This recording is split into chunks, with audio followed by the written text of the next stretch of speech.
Aujourd'hui, je voudrais parler de Bootstrap. C'est vrai qu'au départ, quand tu utilises Bootstrap, c'est sympa parce que le CSS, tu le maîtrises pas vraiment. Tu te dis Bootstrap, c'est cool.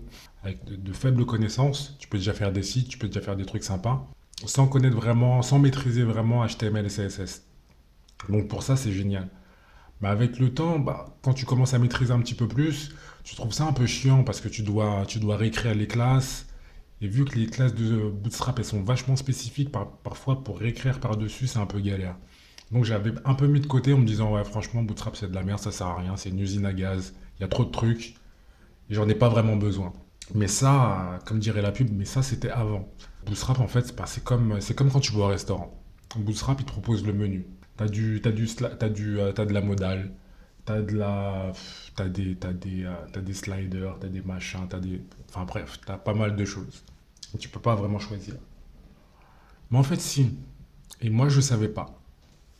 Donc en fait, quand on veut choisir sur Bootstrap, enfin quand on veut manger à la carte, si on veut, donc tu vas sur Customize.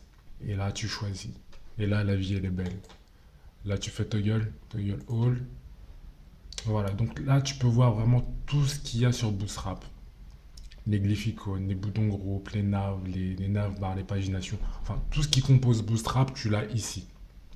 Et tu peux faire ton petit marché. Tu peux choisir ce que tu veux. En règle générale, ce qui est vraiment top avec Bootstrap, c'est le grid system, c'est-à-dire la grille. Donc si tu veux que la grille, hop, tu cliques et t'enlèves tout le reste, tout ce dont t'as pas besoin, t'enlèves tout. Voilà, et une fois que tu as tout enlevé, tu vas tout en bas, où il y a marqué download, et tu prends ton CSS. Voilà, c'est aussi simple que ça. Ça veut dire que tu vas avoir un CSS super léger. Donc moi j'ai déjà téléchargé, donc ça sert à rien.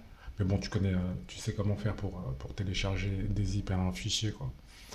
Donc tu vas dézipper ton fichier avec ton fichier CSS et tu pourras l'installer sur ton site. Et ce sera un fichier CSS ultra léger avec uniquement ce dont tu as besoin.